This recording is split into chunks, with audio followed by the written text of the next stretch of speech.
Helen invited us to submit poems about peace, I remembered a number of my young seminary classmates when I was in seminary came from around the world. Several of them grew up in Eastern Europe, which has not been a peaceful place, as you know. Gitana from Lithuania, Judith and Tibor from Hungary, and Adrian the Romanian. And I thought about a conversation I had with Adrian, and this poem was the result. Peace. We walked the Wildflower Center's graveled paths where flowers waved shyly in the sunshine and the spring bubbled. Adrian, child of Romania, and I, a much older child of America. My memories of food and family, so different from his, forged in the time of Nikolai, the despot and orphan maker, who sowed violence and reaped death.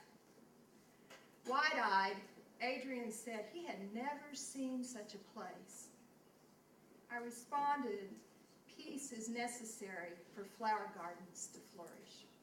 This poem was inspired by a quote that I heard and continue to hear on one of the cable channels, either the History Channel or the Military Channel. I'm not sure which one. But it was, they have a video of a Colonel Girard, who was a veteran of the Korean War. And he makes this statement, recalling the end of that war. We were to cease firing by 10 p.m. at night. At 8 o'clock, as it grew dark, small arms fire was exchanged between our positions and the enemy's positions. By 9:30, there was constant firing of virtually all weapons from both sides, until the final remnants of small arms rounds here and there were heard, and a final flare or two whispered on its way to the ground. I remember looking up at the sky at that time. The stars were beautiful and sparkling.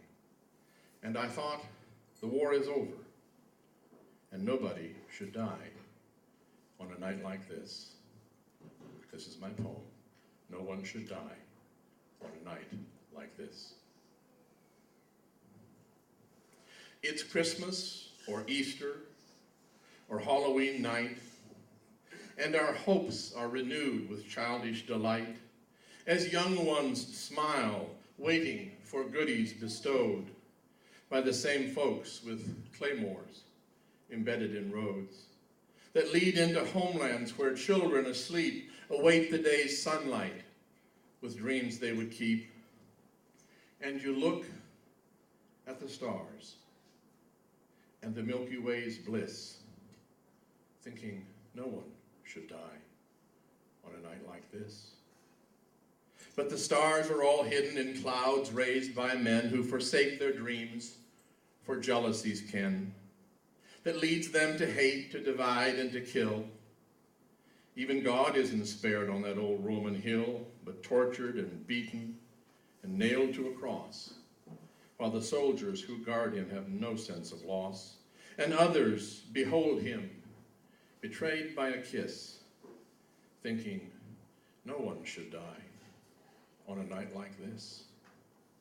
Eons roll by with war after war, man ever fighting for glory and more, but the dead mock the beauty of valor's true cost, while the leaders think mostly of the money it's cost.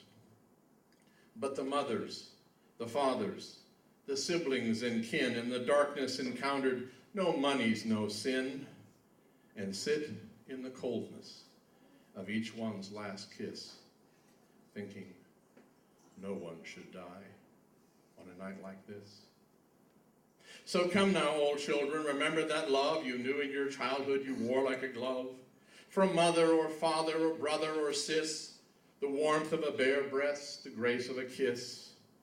Recall how it was to be just as you are, and look up in wonder at each shining star, and with love overwhelming, just utter your wish that no one should die on a night like this.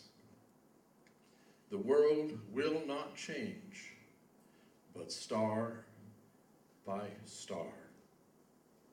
Can you begin with you where you are? Can you love yourself strongly, your neighbors the same, and give up the folly of all the old games that cause us to hate and strive in false pride? And walk with the others who take the same stride, empowered by love that the cynics will diss, saying, no one shall die on a night like this. This poem's called Cosmic. After 5 years a Marine, 3 years between visits, he appears to his family, visitation by a stranger in a well-lighted room. Back slaps like shocking thunder boom in his ears, while black eyes and white faces, eyes he can see himself in, try to take him in. He slips back to dark nights where brothers from a larger family looked up at white stars, too many to count. Slivers of light flickering off, never fully known. It's the waste of war. The people who could have cured cancer or killed Thermopylae or Bull Run or any of the infinite battles that we continue to have. It's that horrible, horrible waste. Emily, I want you to know that peace is edible. Cranberries for peace and chocolate for peace. And I have started eating as much peace as I possibly can, piece by little piece. I believe, as the other poets do, that this is peace, and it's as good as we're going to get until we can export this. Many of the musicians are part of the Million Musicians March for Peace during South by Southwest, where for no apparent reason they dance through the streets without laminates.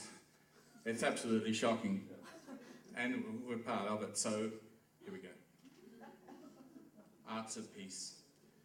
My mother knits as she watches TV, donates these clothes to charity. We volunteer for a food pantry. Our friends are cyclists, pedestrians, organic gardeners, artists, all of which spell peace in word, image, action, speech. Examples of how we need to link cooperatively, individually, freely.